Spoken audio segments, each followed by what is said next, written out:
भविष्य काळातील संघाला आणि बौद्धाचार्य संघाला मी या ठिकाणी वंदन करतो. जगाला शांतता संदेश देणारे सम्यक संबुद्ध बोधिसत्व परमपूज्य डॉक्टर बाबासाहेब आंबेडकर, माता रमाई, माता भीमाई, माता जिजाई, माता सावित्री, माता यशोधरा व या पवित्र भूमीमध्ये जन्मास आलेल्या सर्व महापुरुषांच्या विचाराला मी वंदन करतो. भारतीय बौद्ध महासभेचे द्वितीय अध्यक्ष भैयासाहेब आंबेडकर तथा यशवंतराव आंबेडकर व सध्याचे कार्याध्यक्ष आदरणीय भीमरावसाहेब आंबेडकर, जी की अश्वगतीने कार्य चालत नेलेल्या आमच्या ममता सागर मीराताई आंबेडकर व या संस्थेचे सल्लागार कायदेशीर बाळासाहेब तथा प्रकाश आंबेडकर यांच्याही कार्याला मी वंदन करतो. खरं पाहिलं तर या 3 महिन्याच्या कालावधीमध्ये भारतीय बौद्ध महासभेने 19 विषय प्रत्येक विहारामध्ये नव्हे तर प्रत्येक राज्यामध्ये टोटल 22 राज्यामध्ये आज जो विषय चालू आहे हाच विषय प्रत्येक राज्यामध्ये चालू आहे. टोटल 19 विषय आहेत प्रत्येक रविवारी. जी काही प्रवचन मालिका दिलेली आहे या प्रवचन मालिकेच्या माध्यमातून भारतीय बौद्ध महासभेचे पदाधिकारी असतील, बौद्धाचार्य असतील, हे सर्व या ठिकाणी विषय घेऊन येत आले आहेत. परंतु सांगत असताना मला असं म्हणावंसं वाटतं, बंधूंनो, लोक म्हणतात माणसानं सोन्यासारखं असावं, लोक म्हणतात माणसानं सोन्यासारखं असावं, मी म्हणतो माणसानं सोन्यासारखं नसावं. कारण सोनं फक्त हातात राहतं, सोनं फक्त गळ्यात राहतं, सोनं फक्त तिजोरीत राहतं. व्हायचं झालं माणसानं परीस व्हावं, ज्याच्या संगतीत जावं, त्याचं सोनं करावं. असं परिसर समान असणारे आमचे सर्व भारतीय बौद्ध महासभेचे पदाधिकारी व माझ्या जमलेल्या माझ्या बंधू आणि भगिनींनो, खरं पाहिलं तर आज विषय अतिशय महत्त्वाचा विषय आहे. तो विषय म्हणजे की मानवाचा विकास कशात आहे, मानवाचं कल्याण कशात आहे, मानवाची प्रगती कशात आहे. हा सुंदर विषय या ठिकाणी भारतीय बौद्ध महासभेने दिलेला आहे. आणि त्यालाच लागून श्रावण पौर्णिमा, की या श्रावण पौर्णिमेच्या दिवशी काय घटना घडलेल्या आहेत ह्याचंही महत्त्व या ठिकाणी सांगायचं आहे. असं एकंदरीत एकाच एक 2 विषयाचा गुंता या ठिकाणी आहे, त्या ठिकाणी आपल्याला स्पष्टीकरण करायचं आहे. खरं पाहतं श्रावण पौर्णिमेला काय झालं, जी की अंगुलीमाल नावाचा दरोडेखोर होता, त्याची भगवंतांनी काय केली, दीक्षा दिली. आणि आजच्या दिवशी भगवंतांनी काय केलं की संघाची जी काही एकता आहे त्यांना कशा प्रकारचं राहायचं, कशा प्रकारचं जीवन जगायचं, त्यासाठी काय करायचं आणि काय करू नये, म्हणजे मनाला परिवर्तन करण्यासाठी जी काही ध्यान आहे, मनाला विकसित करण्यासाठी, मनातील द्वेष नाहीसा करण्यासाठी, मनामधला लोभ नाहीसा करण्यासाठी, मनामधली तृष्णा नाहीसा करण्यासाठी, मनामधला अहंकार नाहीसा करण्यासाठी भगवंतांनी मेत्ता भावना ध्यान साधना आजच्या दिवशी या ठिकाणी शिकवलेली आहे. म्हणून ही श्रावण पौर्णिमा अतिशय महत्त्वाची आहे. मग माणसाचं खरं पाहिलं तर विकास कशात आहे, परिवर्तन कशात आहे आणि कल्याण कशात आहे. एक या ठिकाणी मी उदाहरणाच्या माध्यमातून तुमच्या समोर या ठिकाणी मांडतो. कालाम नावाचे लोक होते आणि ते यशोधरा नगरीमध्ये राहत होते. राहत असताना ते कालाम अतिशय हुशार होते, चंचल होते, सर्वांना हवस वाटणारे असे कालाम होते. आणि त्यांचा नियम होता की आपल्या गावामध्ये जर कोणी साधू संत येत असेल, कोणी महाराज येत असेल, कोण प्रवचनकार येत असेल, कोण व्याख्यानदार येत असेल, तर त्यांची वाजत गाजत त्यांची मिरवणूक काढायची, त्यांना बसण्यासाठी आसन करायचं आणि त्यांना जी काय अन्नदान आहे, जी काय आर्थिक दान आहे, हे दान सर्व स्वइच्छेनं त्या ठिकाणी ते द्यायचे. कोण द्यायचे, कालाम द्यायचे त्यांना. आणि त्यांना विनंती करायचे की आम्हाला कृपा करून आम्हाला माहिती द्या, मानवाचं कल्याण कशात आहे, मानवाचा विकास कशात आहे. परंतु ते यायचे, एखादी गोष्ट सांगायचे आणि निघून जायचे. मी जी सांगतोय तेच खरं म्हणा, दुसरं कुणी येईल त्याचं तुम्ही ऐकू नका, असं साधू संत म्हणायचे. पुन्हा महाराज आले. महाराजांनाही वाजत गाजत सर्व काही करत आणलं. त्यांना दान दिलं, सर्व काही दिलं. त्यांना विनंती केली.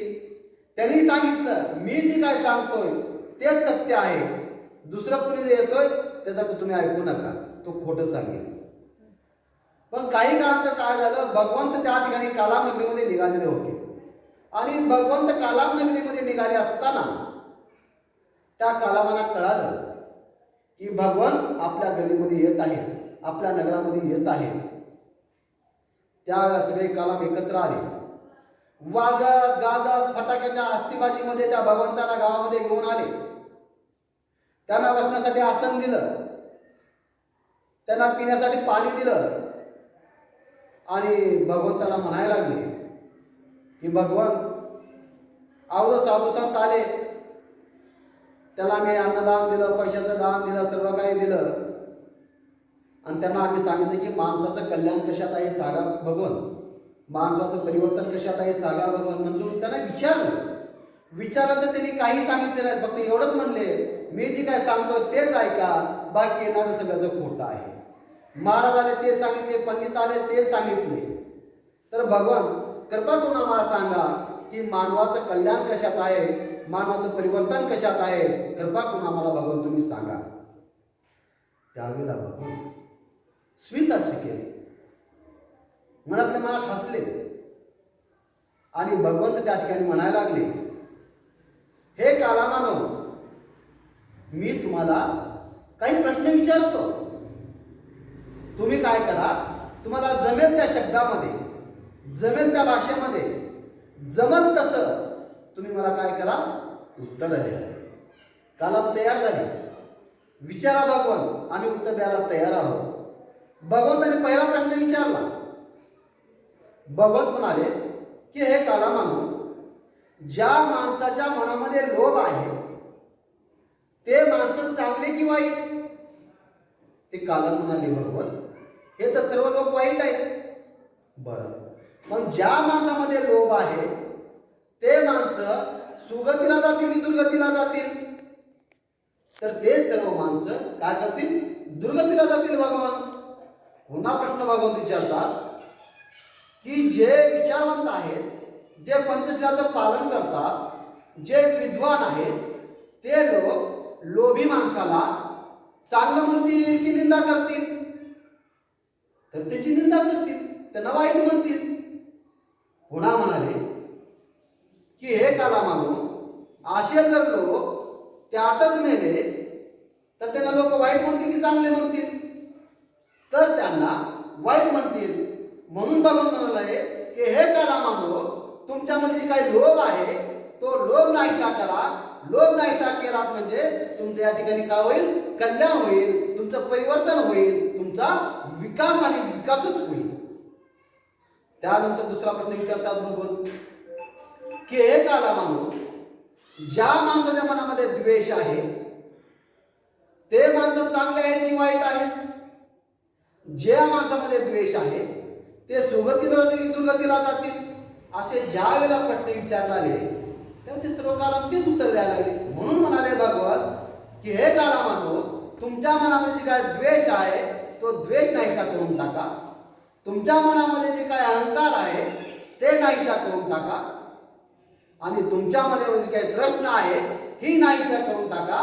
म्हणजे तुमचे कल्याण आणि कल्याणच होणार आहे, तुमचं परिवर्तन होणार आहे आणि तुमचा काय होणार आहे, विकास होणार आहे, असं भगवंत त्या ठिकाणी म्हणाले. आणि एवढंच नाही, ज्या ठिकाणी लोभ आहे, ज्या ठिकाणी द्वेष आहे, ज्या ठिकाणी मोह आहे, त्यामधूनच या तृष्णेची निर्मिती होत असते. पण जिथं तृष्णा आहे तिथंच दुःख आहे. मग हे दुःख नाहीसं करण्यासाठी, हे दुःख पूर्णपणे मुळातून काढण्यासाठी आपल्याला काय करावं लागेल, तर आपल्याला आपलं मन कसं आहे हे मन आपल्याला ओळखावं लागणार आहे. की मन कशाला म्हणायचं, मन कशानं भरलेला आहे, द्वेष कुठं भरलेला आहे, तृष्णा कुठं भरलेली आहे, मोह कुठं आहे, अज्ञान कुठं आहे, हे जर आपल्याला बघायचं असेल तर आपल्याला काय मनाकडे बघावं लागणार आहे.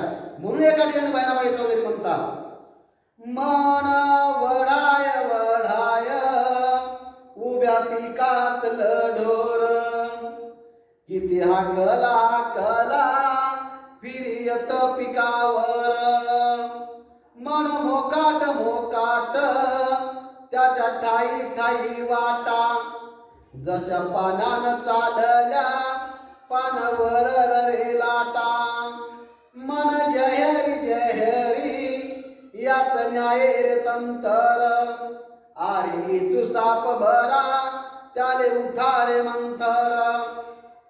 माझ्यासारख्या जर मनुष्याला मानसिक आजार लागला असेल तर त्यावर कुठेही उपाय नाही. एखादी विषारी साप झाला त्यावर डॉक्टर इलाज करतील, त्याला वाचवतील. पण जी काय मन आहे ती मन कसं आहे? सकारात्मक आहे. मन नकारात्मक आहे. मन कधी काय करेल काही सांगता येत नाही. मन हे शंका कुशंकानं भरलेलं आहे. मग या मनाला बाहेर काढण्यासाठी आपल्याला काय करावं लागेल की जी काय भगवंताने आनापान सती ध्यान साधना सांगितलेली आहे ती आनापान सती ध्यान साधना आपल्याला या ठिकाणी करावी लागेल. कारण आनापान सती ध्यान साधना ही आजच्याच पौर्णिमे दिवशी भगवंताने शिकवलेली आहे. कारण या आनापान सतीमुळे काय होतं, जी माणसाचं जी काय मन विखुरलेलं आहे, जी काय भरगटलेलं आहे, जी काय पूर्णपणे विस्कटलेलं आहे, त्या मनाला एकत्रित करण्यासाठी, मनाची एकाग्रता निर्माण करण्यासाठी या ठिकाणी भगवंतांनी आनापान सती सांगितलेली आहे. प्रत्येकाला प्रश्न पडला असेल आता आनापान म्हणजे काय? तुम्ही विचारलं पाहिजे आनापान म्हणजे काय. तर याचा अर्थ आहे, आनापान हा पाली शब्द आहे. आन म्हणजे आत, पान म्हणजे बाहेर. सती आणि जागृती, प्रत्येक येणाऱ्या श्वासावर जागृत राहणे, त्याच्याकडे बघणे म्हणजेच आनापान सती या ठिकाणी सांगितली आहे. ही आनापान सती मनाची एकाग्रता निर्माण करण्यासाठी झाली. परंतु माणसाच्या मनामधला द्वेष काढण्यासाठी, माणसाच्या मनामधला लोभ काढण्यासाठी आम्हाला मेत्ता भावना ध्यान साधना करावी लागणार आहे. मग मेत्ता भावना ध्यान साधना काय आहे?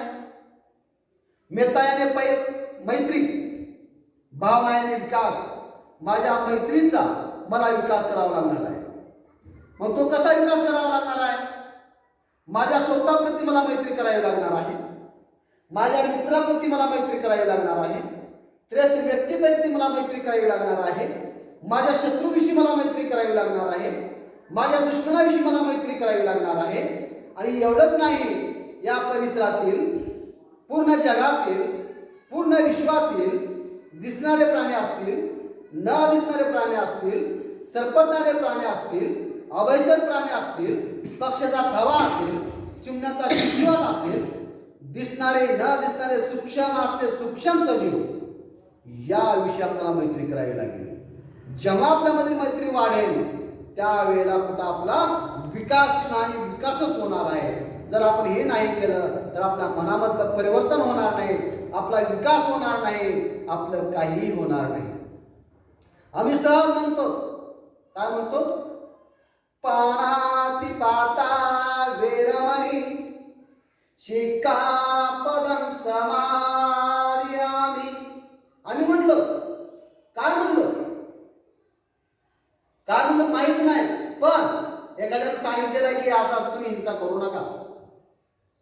पण मी म्हणतो हिंसा तर आहेच आहे, पण आपण जसं कर्म करू तसं फळ मिळणार आहे.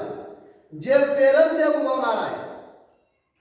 जर आपण वाईट कर्म केलं तर वाईटच फळ मिळणार आहे. आंबा लावला तर आंब्याला फळ येणार आहे, दुसरं चिंच किंवा दोडका येणार नाही त्या ठिकाणी. असं का म्हणालो मी? बघा, कोळ ऊन होतं आणि एक शिकारी होता, आणि त्या शिकाऱ्याला, पराक्रमी शिकारी, जर नेम धरला तर त्याचा नेम कधीच चुकणार नाही. डोळे जरी झाकून बाण मारला तर तो प्राणी तिथं मेलाच पाहिजे. असा तर्क शिकारी.